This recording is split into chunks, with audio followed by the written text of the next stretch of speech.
Certificate देश भर में अब जन्म प्रमाण पत्र बनवाना पहले से ही कहीं आसान हो गया है। सरकार ने इसकी प्रक्रिया को पूरी तरह डिजिटल कर दिया गया है ताकि नागरिकों को किसी दफ्तर के चक्कर ना काटने पड़े। कोई भी व्यक्ति अपने नवजात शिशु या स्वयं के लिए जन्म प्रमाण पत्र ऑनलाइन माध्यम से घर बैठे बनवा सकता है। इसके लिए एक सरल पोर्टल और सीधा आवेदन फॉर्म उपलब्ध है। तो आइए जानते हैं जन्म प्रमाण पत्र आपको कैसे अप्लाई करना है इसके बारे में। जन्म प्रमाण पत्र आज के समय में हर नागरिक के लिए एक अहम दस्तावेज बन गया है। यह न केवल जन्म तिथि की कानूनी प्रणाली है, बल्कि इसके बिना कोई सरकारी योजनाओं को स्कूली में दाखिले और अन्य प्रशासनिक कार्यों में बाधा आ सकती है। इसलिए जिन लोगों के पास अभी तक यह दस्तावेज नहीं है, उन्हें जल्द से जल्द इसका आवेदन कर लेना चाहिए। तो ये जानते हैं कि नवजात शिशु के लिए पत्र बनाना कितना आसान हो गया है।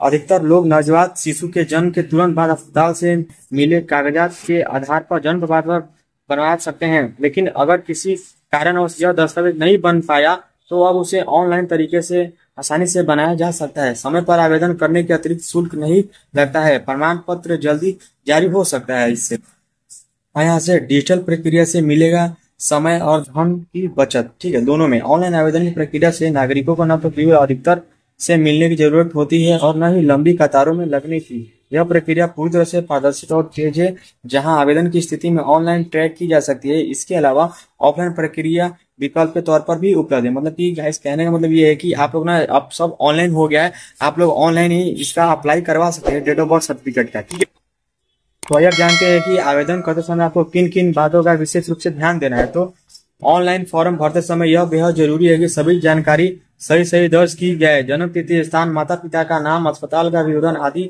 यदि गलत दर्ज हो जाते हैं तो आवेदन खारिज किया जा सकता है या बाद में दस्तावेज में संशोधन करना पड़ सकता है। ठीक है, कहाँ कहाँ जरूरी होता है डेट ऑफ बर्थ सर्टिफिकेट बनवाना, यानी जन्म प्रमाण बनवाना। जन्म प्रमाण पत्र की आवश्यकता सबसे पहले बच्चों के टीकाकरण रिकॉर्ड, आंगनबाड़ी पंजीकरण और स्कूलों में दाखिले के लिए समय होती है। इसके अलावा आधार कार्ड बनवाने, पासपोर्ट के लिए आवेदन करने, सरकारी योजनाओं का लाभ उठाने के इन दस्तावेज का अनिवार्य होना बहुत जरूरी है। पेंशन, छात्रवृत्ति और आयु प्रमाण पत्र जैसे कार्यों में यह प्रमुख रूप से प्रमाण पत्र है। सरकार द्वारा मान्य दस्तावेज के रूप में होता क्या है उपयोग में। ठीक है, तो जन्म प्रमाण पत्र एक वैध सरकारी दस्तावेज माना जाता है, इसलिए इसके माध्यम से नागरिक अपनी जन्म स्थिति और पहचान को प्रमाणित कर सकते हैं। यह वजह है कि अधिकांश सरकारी विभाग इसे अन्य दस्तावेज के रूप में स्वीकृत कर सकते हैं। तो आइए आप जानते हैं कि इसे बनाने के लिए कौन कौन सा आपके पास डॉक्यूमेंट्स होना चाहिए, दस्तावेज होना चाहिए। तो यदि आप नवजात शिशु के लिए जन्म प्रमाण पत्र बनवाना चाहते हैं, आपको अस्पताल द्वारा जन्म से संबंधित दस्तावेज, माता पिता का आधार कार्ड नंबर और बच्चे का नाम आवेदन फॉर्म से दर्ज करना होगा। सभी दस्तावेज स्पष्ट और स्कैन किए होने चाहिए ताकि आवेदन प्रक्रिया करते समय आपको किसी प्रकार का दिक्कत नहीं आना हो।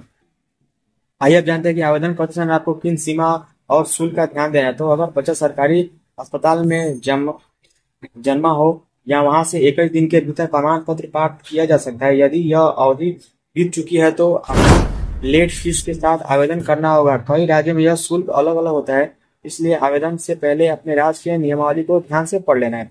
तो ये जानते हैं कि आवेदन से पहले राज्य की शर्तें और उसके बारे में क्या क्या बातें हैं। तो भारत के विभिन्न राज्यों में जन्म प्रमाण पत्र की प्रक्रिया को लेकर थोड़े बहुत नियम अलग हो सकते हैं। किस राज्य में ऑनलाइन पोर्टल अलग होता है, कुछ डिजिटल सिग्नेचर या फिजिकल वेरिफिकेशन की आवश्यकता होती है। इसलिए आवेदन से पहले संबंधित राज्य की आधारित वेबसाइट पर पूरी तरह से जानकारी आपको जान लेना है। तो आइए अब मेन टॉपिक पे जानते हैं कि आपको ऑनलाइन आवेदन की प्रक्रिया को आपको समझना होगा कि आप लोग ऑनलाइन कैसे प्राप्त कर सकते हैं बर्थ सर्टिफिकेट। तो ऑनलाइन आवेदन करने के लिए सबसे पहले अपने राज्य के पोर्टल पे आपको चले जाना है। जनरल पब्लिक यूजर के रूप में साइन अप आपको कर लेना है। आवश्यक विवरण जैसे माता पिता का जानकारी, बच्चे की जन्म तिथि, स्थान, अस्पताल का नाम यदि आदि दर्ज आपको उसमें कर लेना है। इसके बाद दस्तावेज जो भी डॉक्यूमेंट्स होगा आपको उस पर अपलोड करके सबमिट पे क्लिक करना है। यही सब कुछ सही होता है यदि कुछ दिनों में प्रमाण पत्र आपके पते या पोर्टल पर डाउनलोड करने की उपस्थिति में उपलब्ध हो जाएगा। तो इस तरीके से आप लोग बर्थ सर्टिफिकेट अप्लाई कर सकते हैं और जान सकते हैं क्या क्या इसका प्रोसेस है। ठीक है, तो आज के वीडियो में बस इतना ही। वीडियो कैसा लगा प्लीज कमेंट में बताएं। थोड़ा सा अच्छा लगा प्लीज वीडियो को लाइक कर दे और ज्यादा मेरे पास शेयर करें। ठीक है, तो चलिए मिलते हैं किसी नए वीडियो में, तब तक के लिए thank you and Vande Mataram.